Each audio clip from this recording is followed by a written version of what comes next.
El verdadero escondite. Esta es la segunda parte de lo que hablé la semana pasada con ustedes. Pues, amados, quiero platicarles un poco de esta lección que voy a darles, porque es un estudio que estamos dando. Y hay algunas cosas interesantes de lo que David escribe que quiero dejarles a ustedes y poder compartirles la interpretación de lo que David está hablando aquí. El versículo 113 dice: aborrezco a los hombres hipócritas, mas amo tu ley. Mi escondedero y mi escudo eres tú. En tu palabra he esperado. De estos dos versículos yo les hablé la semana pasada. Ahorita vamos a continuar del versículo 115 en adelante para hablar y terminar con la enseñanza del verdadero escondite. Dice: apartados de mí, malignos, pues yo guardaré los mandamientos de mi Dios. Sosténme conforme a tu palabra y viviré, y no quede yo avergonzado de mi esperanza. Sosténme y seré salvo, y me regocijaré de vez en cuando, aun cuando las cosas salen mal, o nomás cuando las hormonas espirituales están arriba. Siempre. Dice siempre. Ahorita voy a hablar de eso. En tus estatutos. Hollaste, o sea, pisoteaste a todos los que se desvían de tus estatutos. De eso voy a hablar un poquito más, porque es algo que tenemos que entender de la naturaleza de Dios. Y ahorita voy a hablarles de eso. Porque su astucia es falsedad. Todos los que se desvían de la palabra de Dios, de los estatutos de Dios, de obedecer a Dios, simplemente vive engañándose a sí mismo. Es una falsedad, dice la Biblia. Y de eso voy a hablar también un poquito más. Y luego dice el versículo 119, como escoria hiciste consumir a todos los impíos de la tierra. Por tanto, yo he amado tus testimonios. Mire el carácter y la naturaleza de Dios. Se levanta contra toda escoria para consumir. Y ahorita voy a hablar de esa palabra consumir. Y luego dice, mi carne se ha estremecido por temor de ti. Ahora, no a ti, sino de ti. David expresó un temor de miedo al ver el carácter de Dios. Y ahorita voy a hablar de esto porque para mí, cuando estudiaba hace algunas semanas sobre esto, caí en una revelación que, amados, no lo había visto de ese lado. Se los voy a ser sinceros. Tengo tantos años, no lo veo. Yo hablo siempre de la reverencia a Dios, del temor a Dios en un aspecto de reverencia, pero de miedo, ahora se los voy a hablar. Y lo dice la Biblia, horrenda cosa es caer en manos de un Dios vivo. De eso voy a hablar el día de hoy. Mi carne se ha estremecido por temor de ti y de tus juicios tengo miedo. Va a estar muy interesante. La semana pasada yo les hablé de 2 puntos de 4 que voy a compartir en esta estrofa. El primero, les hablé del enfoque de David. Yo veo a David enfocado en lo que él está emprendiendo en su vida y no dejando que nada ni nadie lo esté desviando o le esté quitando su propósito. Y David nos enseñó 2 cosas que es importante entender. Lo primero que nos enseñó, que lo que usted ama determina lo que aborrece. Si usted ama algo, aborrece lo que es contrario de ese algo. Pero también David nos enseñó que lo que usted ama define el enfoque de su vida. Donde está tu tesoro, ahí está tu ¿qué? Corazón. Así que usted no puede decir, yo amo a Dios, pero no le sirve, no lo obedece, no está en Él ni en su palabra. Así que si usted dice que ama a Dios, entonces eso es fácil de entenderlo, porque en ese punto 2, David dice, lo que usted ama define el enfoque de tu vida. Si amas a Dios, tu enfoque es hacia Dios. Si amas el dinero, tu enfoque es el dinero. Si amas a tu perro, tu enfoque es en el guaguao. Lo que ames, ahí te vas a enfocar. Ahí te vas a enfocar. Por eso tenemos que entender, amados, que David se mantenía enfocado. Nada podía desviarlo de lo que él amaba, la palabra de Dios. Pero también vimos la fortaleza de David. ¿Qué lo sostenía? A pesar de que el enemigo venía, amados, y había gente en contra de él, David se mantenía fortalecido. Y me llamó la atención que David no se fortalecía en la actividad hacia Dios. David no se fortalecía en el ministerio que tenía hacia Dios. David se fortalecía en la palabra y en su relación con Dios. Y les dije la semana pasada que si usted quiere mantenerse firme, aunque después le quiten su ministerio, no le va a afectar, ni se va a ir de la iglesia. Porque usted no depende de ese ministerio, depende de su relación con Dios. Con Dios. Y eso es importante de entender. Ahora, vamos a entrar ahora a lo que quiero llevar a los últimos dos puntos. El primero es la fe de David, o el tercero. Aquí en esta estrofa yo veo que David está, amados, hablando de una fe. Pero no una fe más en la fe, una fe que está bien enfocada. Mire lo que dice el versículo 116. Susténtame conforme a tu palabra y viviré. Y no quede yo avergonzado de mi esperanza. Sosténme, y seré salvo. Y me regocijaré siempre en tus estatutos. Hollaste a todos los que se desvían de tus estatutos, porque su astucia es falsedad. Como escoria hiciste consumir a todos los impíos de la tierra. Por tanto, yo he amado tus testimonios. Ya hemos podido ver que el enfoque de David está claro. Si alguien estaba definido a quién servía o hacia dónde iba, era David. David amaba la palabra de Dios. David ama la palabra de Dios de una manera, de un modo apasionada. Constantemente David nos dice, amo tu palabra, amo tu ley, amo tus estatutos. David, amados, llega a tener esa inmersión, o sí sabe lo que es inmersión, ¿verdad? O meterse de plano en la palabra, y porque lo hace, eso le da una fortaleza ante todo peligro. David nunca dice, yo no tengo problema, a mí nunca me pasa, todo va bien. No. Si alguien pasó por lo que pasó en su vida, era David, por problemas, dificultades. Pero sin embargo decía, yo estoy enfocado, mi fe está en la palabra. Ahora, ese compromiso con los preceptos de Dios es una expresión de la fe. Cuando David expresa su compromiso con los preceptos de Dios, con los mandamientos de Dios, simplemente está expresando su fe. Y en los versículos siguientes, David detalla 4 aspectos de la fe. 4 aspectos de la fe que tiene Dios. En primer lugar, es una fe que Dios sustenta.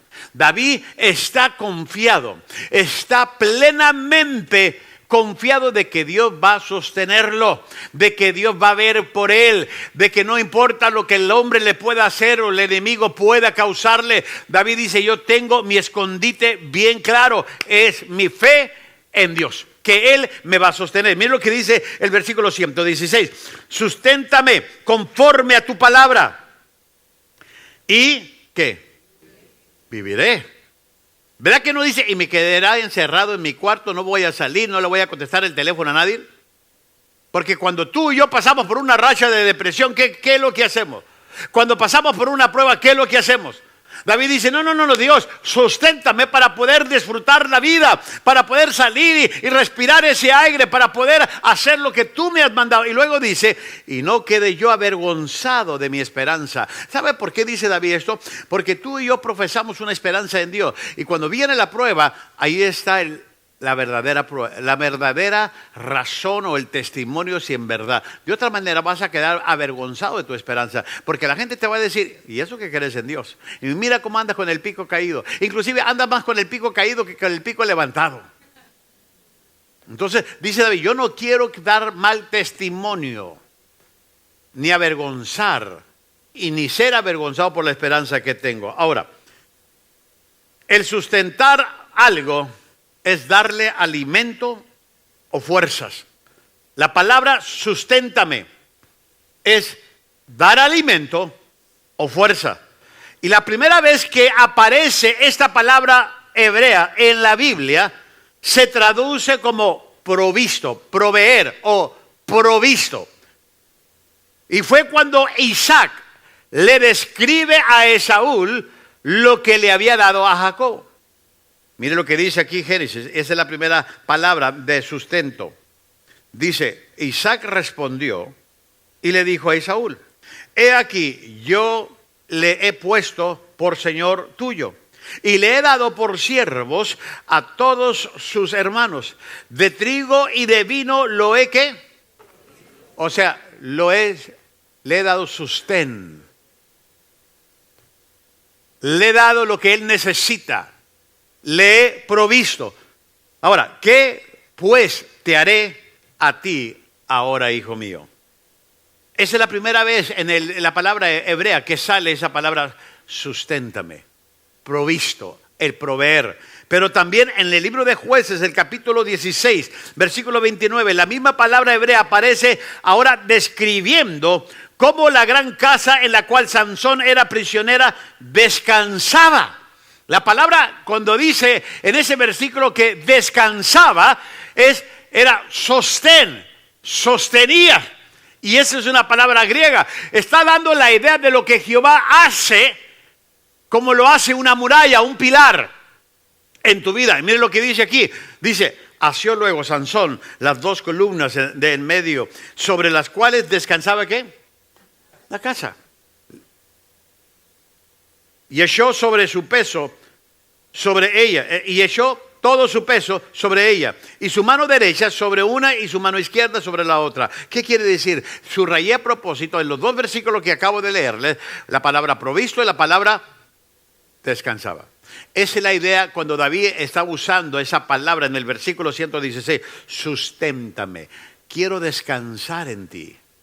Susténtame, quiero que proveas lo que yo necesito para seguir adelante. Ahora, cuando usted y yo estamos débiles y pensamos que no vamos a resistir más, que ya no aguantamos, que ya vamos a colgar los guantes, vamos a tirar la toalla. Amados, Dios es Dios sobre quien tú y yo debemos descansar, así como la casa descansaba sobre esas murallas. Es la manera en que tú y yo debemos depender de Dios. Amado, es Dios en quien debemos descansar. ¿Por qué? Porque Él nos sustenta, Él va a proveer, Él nos va a alimentar, nos va a fortalecer. Este es un hecho importante para David. Miren lo que David dice. David no solamente lo dice en este versículo, lo dice en otros versículos, pero miren lo que dice en el Salmo 37. Y dice, amado, cuando el hombre cayere, ¿no quedará qué? No quedará en el piso. No quedará derrotado. No quedará en el suelo.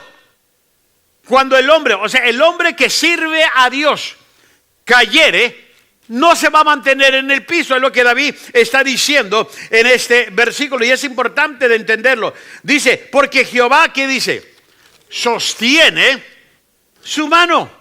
Porque Jehová sostiene su mano. Por eso David en el siguiente versículo de ese salmo, el 25, que no está ahí, pero si quiere apúntelo para que lo vea, amado, en la Biblia, dice, joven fui y envejecido, y no he visto justo desamparado ni su simiente que mendigue el pan. Habla de un sustento, habla de un alimento, habla de una fortaleza, habla de poder descansar en Dios. Esa es la fe que David tenía. Esa es la fe que David declaraba. Todo el mundo busca algo que lo levante cuando se sienta caído. Todo el mundo. Para algunos puede ser la bebida, para otros la droga, para otros la novela, o tal vez vas con un amigo, un familiar para ver si te ayuda en algo. Pero la pregunta que yo tengo para ti es esta: ¿qué ocurre si un día todas esas personas o más que te acabo de mencionar no están al alcance? ¿Quién te va a levantar? ¿Quién te va a socorrer? ¿Quién te va a sostener? ¿Quién te va a fortalecer? El que sustenta al Hijo, el que sustenta al creyente, está de turno las 24 horas al día. ¿Sabe quién es, verdad? Jehová. Por eso tu fe, tu esperanza debe estar puesta en Él. En Él, porque no le puedes llamar en hora que diga, estoy dormido, estoy descansado. ¿Sabes qué? Voy a sentarme a cenar. O apagué mi celular para que no me deslata como hacemos algunos de nosotros, no os hagáis. ¿Ok? Ahora, ¿qué hacemos? Simplemente tenemos que aprender a confiar en este Dios. Ahora, de la fe que David habla, no habla de una fe a ciegas. Amados, yo creo que si usted dice, es que yo ciegamente confío en Dios. No, pues no deberías. Tú deberías de saber en quién has confiado.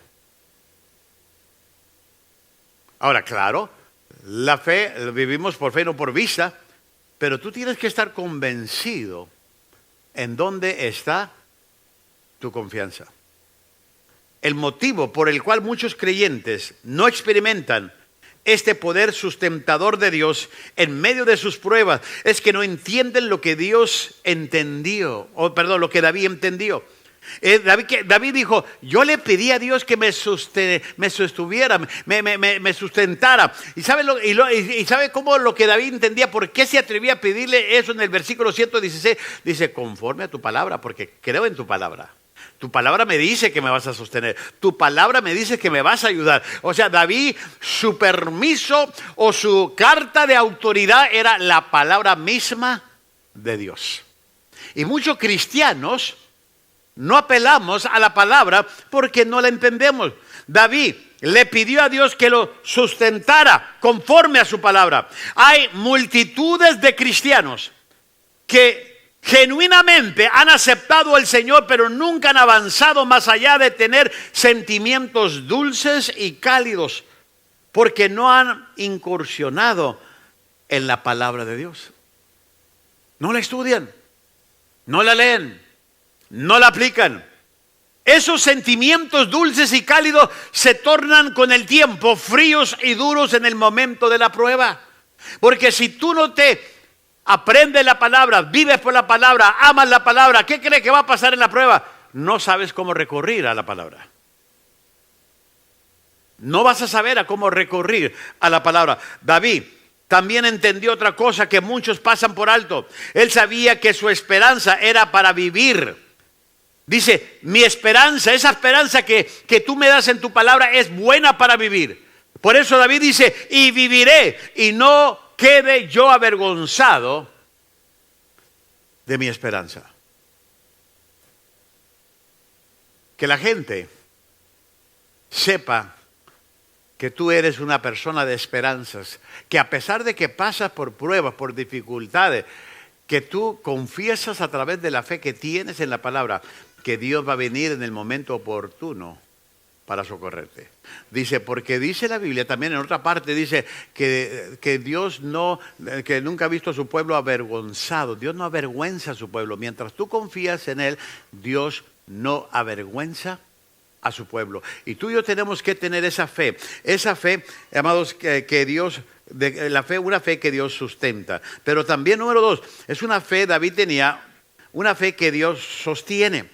No solo sustenta, ahorita voy a explicar ambas palabras, pero sostiene. Mire lo que dice ahora el versículo 117. Sosténme y seré salvo y me regocijaré siempre en tus estatutos. Ahora, el sostener y el sustentar son cosas similares, pero diferentes. Sostener, sustentar, son cosas similares, pero diferentes. Ahí le va. Dios nos sustenta, nos da un lugar para descansar, nos alimenta, nos afirma en cualquier prueba o debilidad, pero también nos sostiene por encima de todo peligro, por encima de la lucha, por encima de los problemas. Este versículo simplemente me recuerda o me hace pensar en cuando Pedro caminó sobre el agua con Jesús. Pedro no iba como submarino o como uno que estaba buceando, no. O que se andaba hundiendo, no se ahogó, se andaba hundiendo. Pero después conquistó, amado, porque la mano del Señor lo sostuvo y pudo, amado, y por ese sostén pudo caminar sobre lo que era su problema.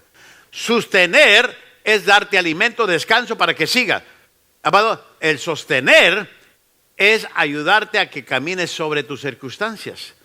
Aunque camines por el río, aunque camines por las aguas, aunque camines por el fuego, yo estaré contigo. Eso es lo que dice Isaías. El problema de muchos de nosotros es que no entendemos esto. Aquí tenemos a Pedro caminando sobre las aguas tempestuosas de la vida, por encima del peligro, por encima de la tempestad. Lo que atemorizó a los discípulos era esa tempestad, eran las olas, era el viento. Y Pedro, por tener fe en Dios que lo iba a sostener, ahora está caminando sobre ellos. Mientras usted y yo caminamos con Jesús, nos vamos a encontrar a salvo.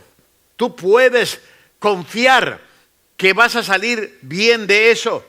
Es una posición que demanda una obediencia continua a la palabra de Dios. David dice en la parte final del Salmo 117, me regocijaré siempre en tus estatutos.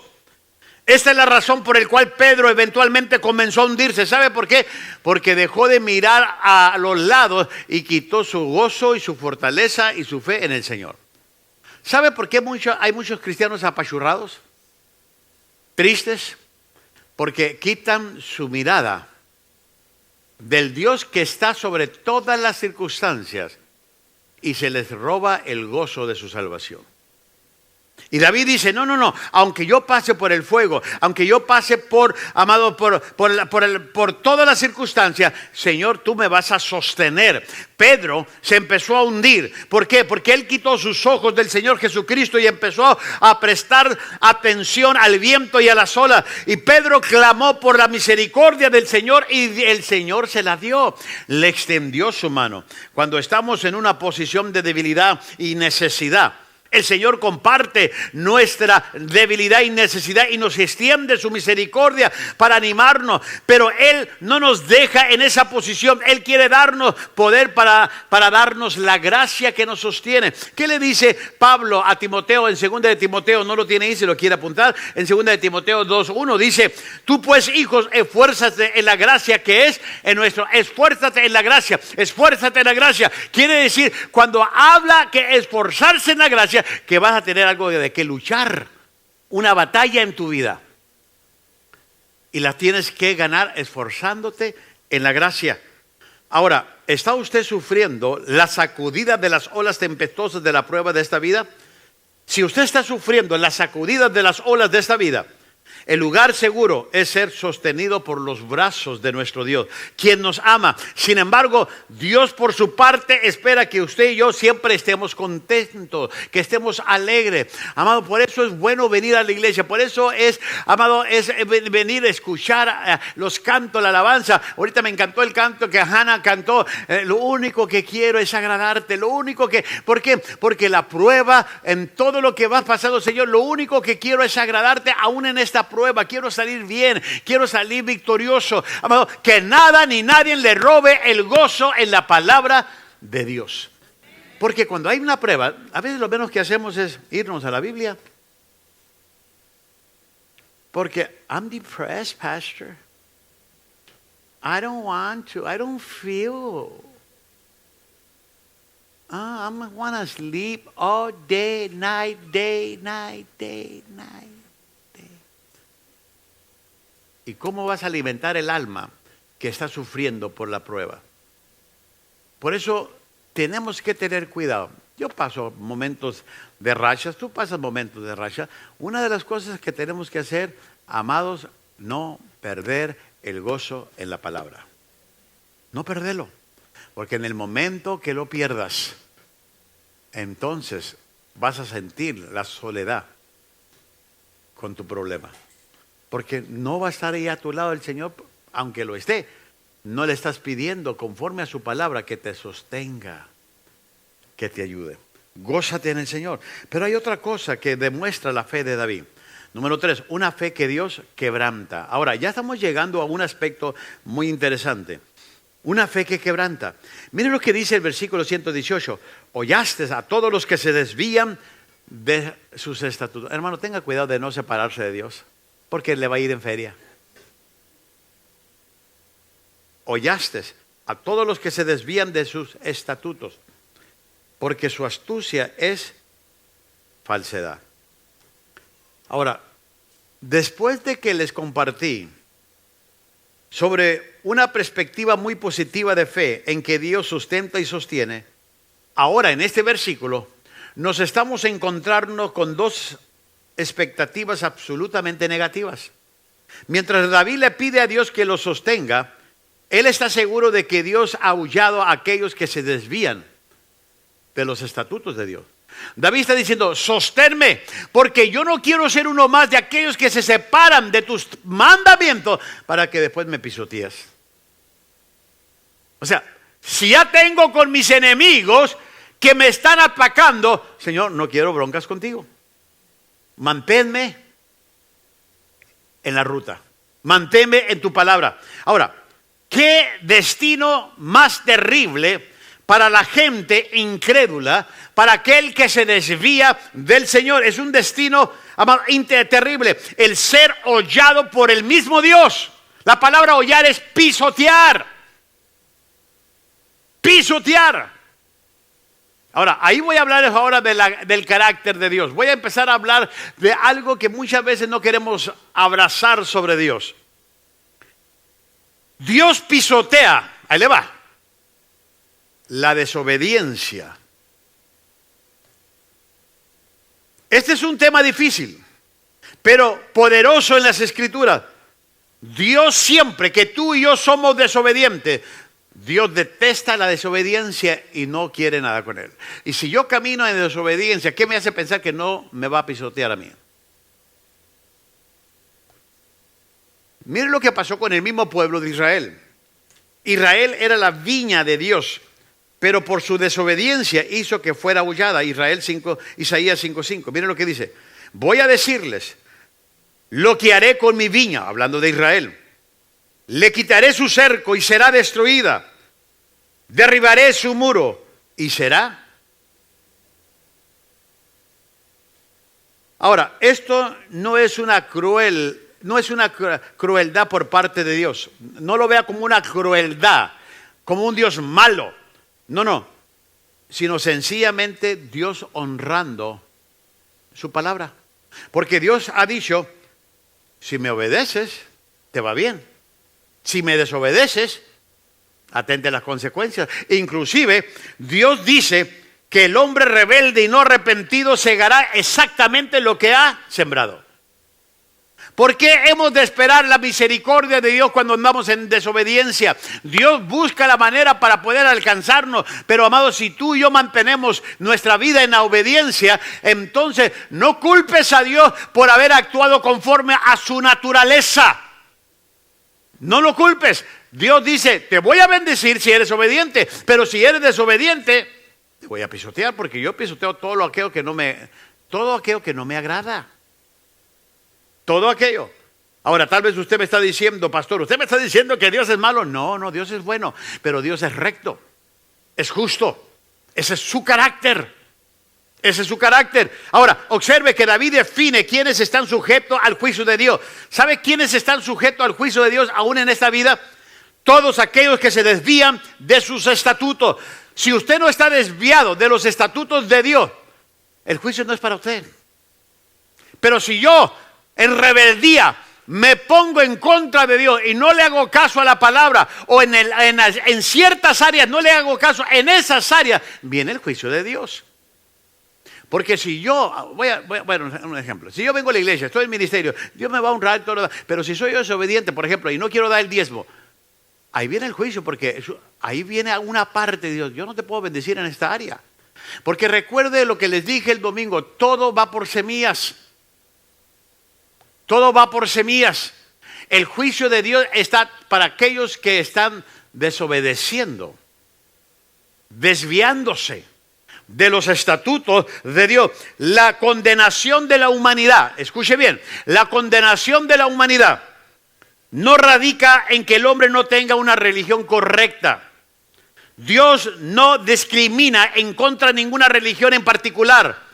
El asunto es tener vida y comunión con Él, y no cuál es su religión o su denominación o su iglesia. Porque aún hay gente que es que si no vas con nosotros te vas a ir al infierno. Nuestra iglesia es la más perrona. No. Hay muchas iglesias que están haciendo la voluntad de Dios. Déjenme decirles eso. Lo que Dios condena es el desvío de sus estatutos. El asunto es la verdad de los estatutos de Dios. Es mantener el abrazo a la verdad de los estatutos de Dios. El hombre está condenado porque su naturaleza pecaminosa viola la verdad a esos estatutos de Dios. El hombre está condenado porque su naturaleza pecaminosa viola la verdad de la santidad de Dios. Y sin santidad nadie verá a Dios. Eso es lo que dice la Biblia. El problema es que el hombre se desvía de los estatutos divinos y no que se equivoca. Ay, que me fui a la iglesia equivocada. No, el problema es que se desvían de los estatutos. Amados, por eso David define la astucia de los impíos como falsedad. David lo declara como una falsedad. Inclusive ahí lo dice el versículo, la última parte, porque su astucia es falsedad, el versículo 118. Una falsedad, ¿sabe lo que es? Es todo lo que no es verdad.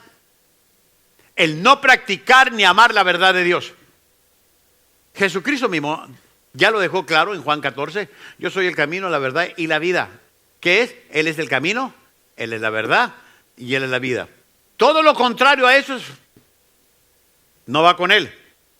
Así que una falsedad es todo lo que no es verdad, lo que no es conforme a la palabra de Dios. Usted puede ser una persona maravillosa, puede ser un ciudadano modelo, puede tener estabilidad o sensibilidad espiritual o inclusive asistir a la iglesia regularmente, ser caritativo, añadir a esta lista de virtudes, añádale si quiere, pero a Dios solo le preocupa una cosa, la verdad de su palabra y si usted vive conforme a ella.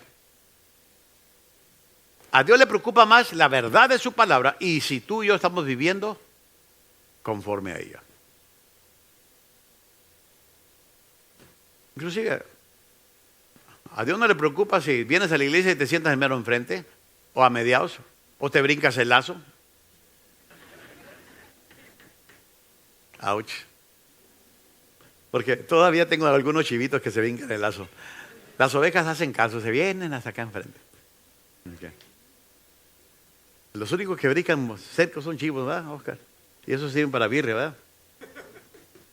Él tiene una birrería en Tijuana, así que algunos de ustedes serán los próximos. A Dios no le preocupa en qué lugar de la iglesia te sientas. A Dios le preocupa si en verdad la verdad de la palabra de Dios y si estás viviendo conforme a ella. Por eso David tenía una fe. Dice, yo tengo una fe en que si yo no camino conforme a la verdad de Dios, voy a ser quebrantado. Por eso me porto bien. Por eso me cuido. Y David habla de otra fe. Número 4, una fe que consume. Mire, aquí habla de una fe antes de que quebranta, ahora una fe que consume. Ya, déjanos, Señor. Déjenme hablarles de esto, porque mire lo que dice el versículo 119. Como escorias hiciste consumir a todos los impíos de la tierra. Por tanto, yo he amado tus testimonios. Ahora, este no es el tipo de mensaje que a uno lo deja con esos sentimientos dulces y cálidos de los cuales ya mencionamos. Imagínense, predicarles sobre fuego, que va a descender fuego sobre ustedes y esto. Los mando al infierno y ahí los dejo. Ya nunca los saco de ahí. Dios hollará, pisoteará aquellos que no vivan conforme a la verdad. Y luego dice que los consumirá como escoria. Ahora, déjenme hablar de esto. Pedro utilizó el proceso mediante el cual se refina el oro para ilustrar cómo Dios utiliza las pruebas y la aflicción en nuestras vidas para conformarnos a voluntad. Primera de Pedro 1:7, mire lo que dice.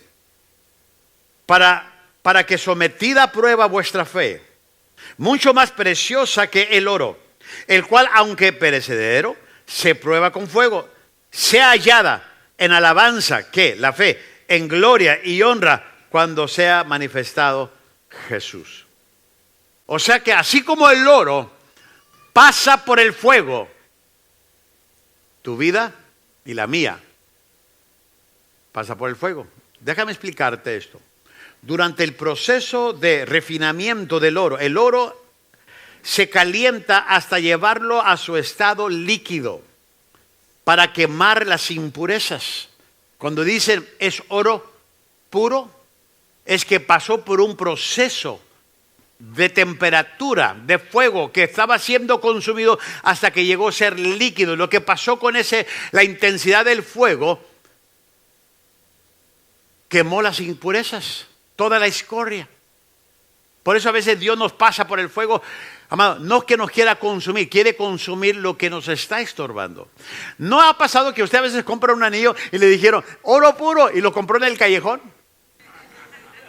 Y se lo puso y usted se bañó y al siguiente que se lo quita, su dedo marcado, el dedo se le quedó grabado aquí. No era oro puro, sino pura tranza que le hicieron. Es todo. ¿Pero por qué? Porque no pasó por el proceso. No pasó por ese proceso. Cuando el refinador, el que está pasando el oro por el fuego, puede ver su rostro reflejado en el oro derretido, él sabe que el oro ha llegado a su grado de máxima pureza. Del fuego del refinador sale oro puro y sólido. Es lo que Pedro está dando como un ejemplo aquí. Ahora, esto es lo que Dios hace con nosotros a través de las diversas pruebas.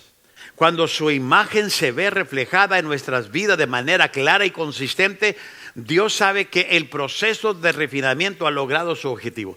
O sea, cuando Dios está tratando a través de la prueba y la aflicción y se ve reflejado en su vida, dice, ya se quemó la escoria. Ya se purificó porque me puedo ver en su vida. Me puedo ver en su vida. La horrible realidad de lo que dice el Salmo 119 es que ese mismo fuego que refina el oro también consume a los impíos. El mismo fuego que consume o refina el oro también consume a los impíos. Ellos, los impíos, son la escoria, las impurezas que queman o que se queman durante el proceso de refinamiento. Ahora, yo quiero que observe conmigo la actitud de David en este mismo versículo 119. Él no está turbado, David no se ve turbado aquí. Esta terrible realidad del juicio venidero de Dios ni siquiera lo perturba. Al contrario, él dice, por tanto, yo he amado, ¿qué? Tu testimonio. David habla de un consumo, de que está siendo consumido el impío. Dice, pero yo amo tu palabra. Fíjese la seguridad que tiene este hombre. En primer lugar, él no tiene duda en cuanto a su relación personal con Dios. Él está seguro en cuanto a su posición. Y en segundo lugar, en esto él puede ver la justicia y la equidad de Dios en su vida. Ahora, él no necesita desmoronarse cuando es atacado injustamente por sus enemigos. David sabe que el mismo fuego que sirve para ponerlo a prueba hará que los impíos que lo atacan sean hollados y consumidos. En otras palabras, déjeme decirle, la prueba que estás pasando tú es un fuego en tu vida, pero ese mismo fuego, ¿sabes qué? Que si hay gente malvada haciéndote mal, ese mismo fuego los va a consumir a ellos por intentar contra tu vida, por intentar contra ti. Recuerda el ejemplo de los 3 hebreos que hicieron 7 veces más fuego. Dice la Biblia que aun cuando aventaron los soldados que aventaron a los hebreos, ¿qué pasó? Ellos mismos. El fuego no solo te purifica, sino que también consume a todos aquellos que dañan o están luchando contra los hijos de Dios. Así que David dice, yo estoy pasando por prueba, pero este fuego que estoy pasando, mis enemigos van a ser consumidos porque yo amo tu palabra. Mira la confianza de este hombre, porque yo amo tu palabra, Dios. Yo estoy en tu palabra, es lo que David está diciendo. Él sabe, mire, él ama la palabra de Dios porque no deja duda en cuanto a cómo las cosas van y qué es lo que está haciendo. Ahora, voy a hacerles una pregunta a usted. ¿Se encuentra constantemente preocupado, turbado, deshecho emocionalmente cuando es objeto de una prueba? ¿Cómo se siente su vida espiritual? ¿Cómo se siente cuando está pasando por preocupación, turbación, cuando está deshecho emocionalmente? ¿Cómo se siente? Ahora, mire, su primera acción debería ser, si usted se siente que está pasando por un fuego, por una lucha, por una prueba y que la gente se ha levantado en contra de usted, su primera acción debería ser asegurarse de que usted sea el oro y no la escoria. Escuche bien. Si usted se siente desechado emocionalmente, asegúrese de que usted es el oro y no la escoria, porque en el proceso del fuego, ¿qué va a pasar? El oro se purifica y la escoria se quema. ¿Got it? No comprende. O si no, vuelvo a empezar. Okay. O vuelvo a empezar. ¿Sabe por qué es bueno asegurarse que usted sea parte del proceso del oro? Porque así podrá descansar en la seguridad de las promesas de la palabra de Dios. No hay nada, no hay duda sobre el resultado si usted conoce. Ahí le va. No hay duda sobre el resultado si usted conoce y ama la palabra de Dios. Porque usted va a decir, yo sé que también de estas, Dios me va a ayudar. Yo sé que Dios va a estar conmigo. Su palabra, yo amo su palabra. Yo vivo, porque usted está seguro, usted está sabiendo, por su amor a la palabra, está pasando por un proceso y saldrá purificado como el oro. Así que esa es la fe que tenemos que tener. Ese nos da a nosotros un verdadero escondite, amado, para salir protegidos de todo lo que el enemigo intente sobre la vida. Pero el último punto, y ya voy a terminar. El último punto. Mire el temor de David. Aquí David expresa un temor. Y me llamó la atención de ese temor que expresa.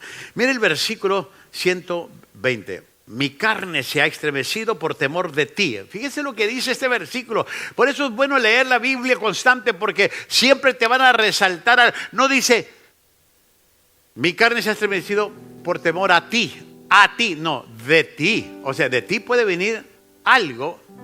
Por eso tengo miedo.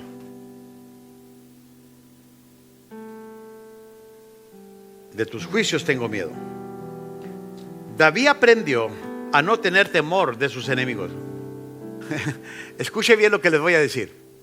David aprendió a no tenerle temor a sus enemigos, pero sí tenía temor de dos cosas. ¿Sabe lo que David tenía temor en este temor que voy a hablarle? Tenía temor de Dios y temor a su palabra. Consideremos la naturaleza del temor de David. ¿Por qué digo el temor que David tenía? Porque David lo menciona en la última parte de este versículo, pero mírenlo cómo lo expresa en 5 palabras del Salmo 119, 120. Mi carne se ha estremecido. ¿Qué es lo que pasa cuando tienes miedo? Hasta temblar. ¡Ay, el cucuy! Se te enchina la piel. Pero muchas veces ante Dios no tenemos ese miedo. No, yo no le tengo miedo a Dios porque Dios es todo amor. No. ¿Recuerdan la naturaleza de Dios? Tal vez yo voy a decirles algo que no van a estar de acuerdo conmigo. Pero está bien. Tienen todo el derecho a estar equivocados. Hoy en día hemos abaratado el temor de Dios. Hoy en día es popular enseñar que el temor de Dios no es un miedo paralizante, sino es un respeto reverente a Dios. ¿Y sabe dónde lo sacamos? Que está bien, yo no tengo ningún problema con esa enseñanza. Si debemos respetar a nuestros padres terrenales, si debemos respetar a las autoridades, ahí le va. Hay muchas cosas que yo podría decir que no estoy de acuerdo con este presidente. Yo sé que fue el Paso y mucha gente no lo quería en el Paso. Shut up. Él es el presidente y merece respeto. Porque tomo, si no va, ¿qué viene a pasar? Y no vino. O sea, la gente no la vas a tener contenta. No la vas a tener, pero merece respeto. ¿Estaré de acuerdo con él en todo? No. Pero es el presidente, sí, merece respeto. Pero no le tengo miedo. Le tengo más miedo a Dios que a él. Y hablo de un miedo de ser humano. un miedo que nos atemorice, no un miedo de respeto. ¿Hemos llegado a la conclusión de que debemos respetar a Dios? Claro que sí. Pero la pregunta es, ¿cuál es la diferencia entre respetar a Dios y respetar las leyes o respetar a tus padres? ¿Es nuestro respeto hacia Dios diferente solo en cuanto al grado de respeto o también en cuanto al grado de su naturaleza? Pregunto, un estudio que se hizo sobre la frase el temor a Jehová, temor a Jehová, temor a Jehová. En el Antiguo Testamento se usaba mucho eso, temor a Jehová. Revela que la Biblia habla de un temor genuino de Dios. David muy enfáticamente establece su amor por Dios. Y no hay duda del amor de David por Dios. Pero dice, mi carne se ha estremecido por temor de ti. Si David amaba a Dios, ¿por qué le tiene miedo a Dios? ¿Por qué le tiene miedo? Ahora, yo quiero que usted comprenda que esto abarca más, mucho más que un mero respeto y confianza reverente. No existe conflicto entre amar a Dios y ser temeroso a Dios. No hay ningún conflicto. Aún en el texto que estamos considerando, vemos el mismo énfasis. El salmista acaba de describir que Dios decididamente hollará y consumirá a los impíos. Hasta la lectura superficial de los pasajes de Apocalipsis 19, que es impactante la descripción que se da sobre la realidad y el horror del juicio de Dios. Pero no cabe duda, déjenme explicarles esto, no cabe duda en David o de David que tiene un respeto de Dios, pero también no cabe duda que David le tiene temor, tiene un temor de Dios. Tiene un temor de Dios. Por ese temor se enfrenta perfectamente y bíblicamente equilibrado en el amor. Yo amo a Dios, pero también le temo. Le temo. Lo amo. Y mucha gente, es que si me amas no me tienes que tener miedo. No, sí. Porque si somos personas rectas, no seríamos personas que estamos solapando errores. Y Dios es recto. Dios es justo.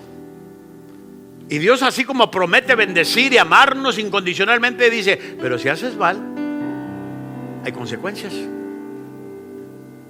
Hay consecuencias. David es temeroso de Dios y es temeroso de la palabra de Dios. Ahora, déjenme darles un pasaje que establece esta conexión entre ambos. Deuteronomios 4:10 dice, el día en que estuviste delante de Jehová tu Dios en Horeb, cuando Jehová me dijo, reúneme el pueblo, para que yo les haga oír ¿qué? Les haga oír ¿qué? Oh, y luego dice, las cuales aprenderán. Dios quiere que tú oigas y aprendas su palabra. Y luego dice, ¿para qué? ¿Para qué? Para que me tengan miedo.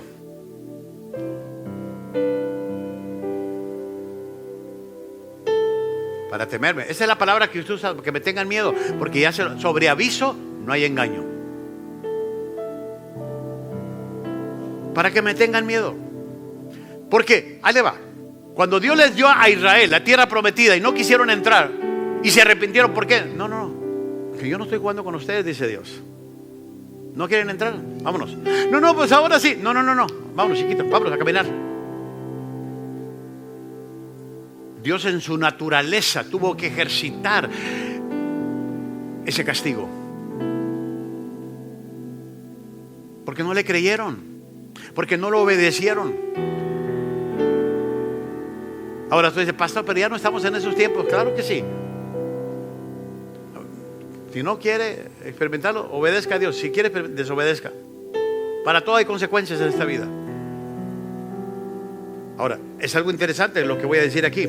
Dice, ¿para qué? Para temerme todos los días que vivieres sobre la tierra y les enseñarás a estos a tus hijos. Mi hijo, si te portas mal, te va a ir mal. Si te portas bien. Si esa es una ley para nuestros hijos, ¿por qué para nosotros con Dios no? Ahora, no me malentienda. Yo no estoy pintándoles a un Dios temeroso, pero sí quiero que le tengan a Dios temor y que piensen que con Dios, aún en su... Te lo pongo de esto, no abusemos de la gracia de Dios. Es todo lo que les puedo decir. Porque Dios es celoso también. En este versículo que les acabo de leer de Deuteronomios, yo puedo observar que el temor de Dios es algo que se aprende. El tenerle temor a Dios es algo que aprende, porque ahí dice, y aprenderás, dice el versículo. Pero también vemos que este temor se aprende al oír la palabra de Dios.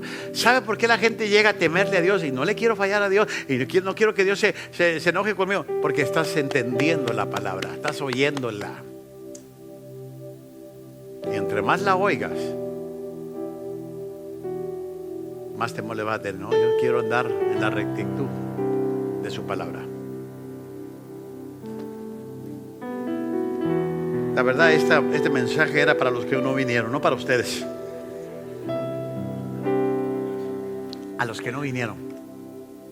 Miren lo que dice aquí, porque David termina este versículo diciendo, el versículo 120, y de tus juicios tengo miedo. A través de su relación íntima con la palabra de Dios, David aprendió a tener temor de Dios. Esto, a su vez, le dio un temor de esa misma palabra de Dios. Él estaba agudamente percatado a la horrible realidad de los juicios de Dios, y que los juicios de Dios son justos, equitativos y ciertos. Esto lo dejó con miedo de violar. David tenía miedo de violar, porque lo experimentó. Si alguien experimentó cuando violaba los mandamientos de Dios, ¿quién cree que era? David. Y cuando era confrontado sobre ese error, David se arrepentía. Violé la palabra de Dios y pagaba un precio. Hay muchos ejemplos, le puedo dar varios. Uno de ellos es cuando mandó censar el pueblo. Dios le dijo, no censes el pueblo, no lo cuente. No, yo sí quiero saber con cuántos cuento. A ver cuántos de la PGR están conmigo aquí. Y Dios lo castigó. Tú no estás dependiendo de mis fuerzas. Y cuando le quiso quitar la mujer a alguien más y lo mandó a matar y cometió adulterio, David violó la ley de Dios y pagó un precio. David sabe lo que está diciendo aquí. Horrenda cosa es caer en manos de un Dios vivo. Y como de costumbre, nosotros hemos invertido las cosas. Tenemos temor de los hombres y le tenemos miedo al diablo, pero a Dios no. No le tenga miedo al diablo. El diablo ya está vencido. Téngale más miedo a Dios que al diablo. Inclusive, si usted le tiene miedo al diablo, está perdiendo su tiempo. Usted ya sabe lo que el diablo le va a hacer, travesuras. Y no va a venir con cuernos y cola, porque dice en la Biblia que él se viste como un ángel de luz. Téngale más miedo a Dios. Pero la gente le tiene más miedo al hombre y al diablo que a Dios. No, mejor téngale más miedo a Dios, porque Dios nos ve en donde estemos, con quién estemos y lo que estamos, aún lo que estamos pensando. Aún si tú estás diciendo y pensando ahorita, ¿cómo me cae gordo ese hombre que está predicando?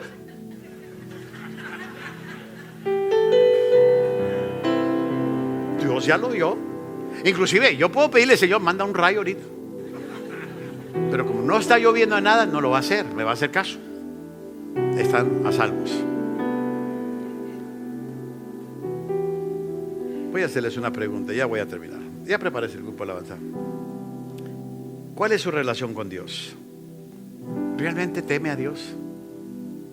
¿Realmente tiene temor de la palabra de Dios a tal grado que lo obedece? No, hombre, me conviene obedecerlo, porque si no lo obedezco me va a ir en feria. Lo mismo hacemos con sus hijos, con nuestros hijos, si nos obedecen. Si nos desobedecen, ¿qué pasa? ¿Cuál es su relación con Dios? Y esto nos trae de nuevo al enfoque de la vida. ¿Cuál es el enfoque de su vida? ¿Es la palabra de Dios? ¿Por qué le digo esto? Si la palabra de Dios es su enfoque, usted cuenta con un escondite, con un escudo ante los enemigos. Su fe creciente en la palabra de Dios los hollará al enemigo y los consumirá, todo lo que se venga en contra de usted. Y estará consciente, y estará más consciente. Esa conciencia que tiene va a producir un temor genuino de Dios y por su palabra. Y por su palabra.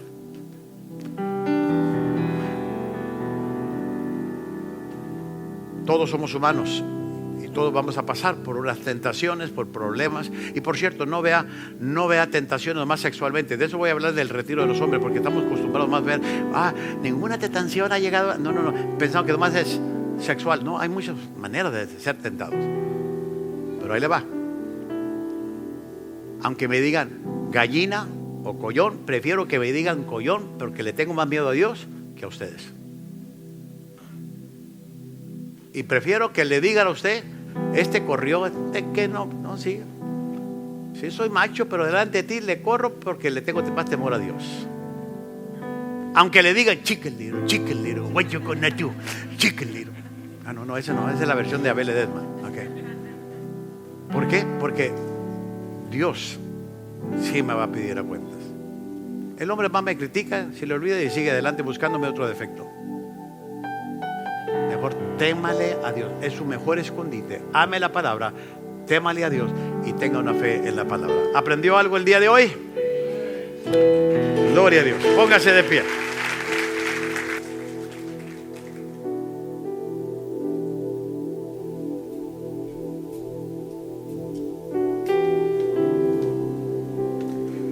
Cierre sus ojos. Yo quiero que esté en este momento en su corazón. Empiece a mover sus labios y expresarle su amor a Dios. Expresarle su amor por la palabra. Expresarle a Él: no tengo más escudo que tú, Dios. No tengo un lugar donde esconderme sino tu presencia. Quiero refugiarme siempre en ti. Quiero mantener mi vida enfocada. Quiero recibir fortaleza de ti en mi relación por la palabra y contigo. Ese es mi escudo, Dios. Quiero tener mi fe puesta correctamente en ti. Y quiero vivir bajo ese temor que me proteja de ofenderte o violar tus leyes. Dígale a eso a Dios. Padre, gracias por tu palabra. Gracias porque tu interés en nosotros es grande, es fuerte, es incondicional. Y tú buscas en esta iglesia